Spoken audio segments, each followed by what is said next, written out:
সভাজন বাংলাদেশ জামাতে ইসলামী ৩ নং ওয়ার্ডের সম্মানিত নায়েবে আমির ভাই তমিজউদ্দিন মৃধা ভাই, আমরা ভাইকে অসংখ্য ধন্যবাদ জানাই যে আমাদের সামনে উনি অনেক গুরুত্বপূর্ণ কথা বলে গেছেন।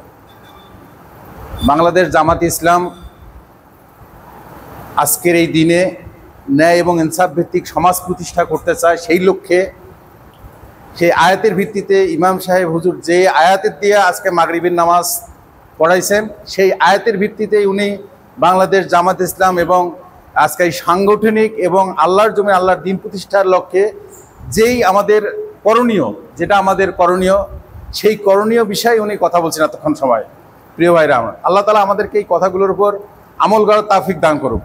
প্রিয় ভাইরা, আজকে আমাদের শ্রমিক দিবস, তাই না? আজকে শ্রমিক দিবস চলে গেল দিনটা। তো শ্রমিকদের ব্যাপারে আল্লাহর রাসূল কি বলছেন যে শ্রমিকের ঘাম শুকানোর আগেই তার পাওনা বুঝিয়ে দাও।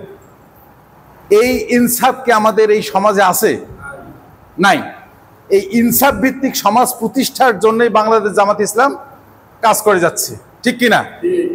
প্রিয় ভাইরা, আজকে আমাদের সামনে আমাদের প্রাণপ্রিয় মেহমান কাশিমপুরের কৃতি সন্তান মাওলানা ইদ্রিস আলী হুজুর এখানে বসা। ওনার সামনে আমি আপনাদের সামনে কথা বলার যোগ্যতা অভিজ্ঞতা আমার আসলে নাই। তারপরে আমি আপনাদের সামনে দাঁড়িয়েছি আসলে শুধু ঘোষণা দেওয়ার জন্য। আজকে ওনাকে ঘোষণা দেওয়ার জন্য আমি আপনাদের সামনে দাঁড়াইছি। আপনারা আজকে এখানকার যে সময়টুকু ব্যয় করতেছেন, এই সময়টুকু যেন আল্লাহ তাআলা আমাদের কাজে লাগায়, আমাদেরকে হেদায়েত দান করে, আমাদেরকে যেন সামনের পথ চলার জন্য সহায়ক হয়, সেজন্য আমরা চেষ্টা করব ইনশাআল্লাহ। প্রিয় ভাইরা, আজকে সমাজের অবস্থাটা খুব করুণ। বর্তমান সমাজের অবস্থা খুব করুণ। কিরকম? আজকে দেখেন, যেখানে অতীতে মক্তবগুলো চালু ছিল না, যেখানে ছেলেমেয়েরা আসিয়া কোরআন তেলাওয়াত করতো, কোরআন পড়া শিখতো, আজকে কি মক্তবগুলো চালু আছে? নাই। আমাদের থেকে এই কোরআন শিক্ষা, কোরআন অধ্যয়ন, কোরআনের চর্চা, কোরআনের জ্ঞান অনুযায়ী চলা আমাদেরকে স্টপ করে দেওয়া হচ্ছে, মানে বন্ধ করে দেওয়া হচ্ছে এক প্রকার, তাই না ব্যাপারটা?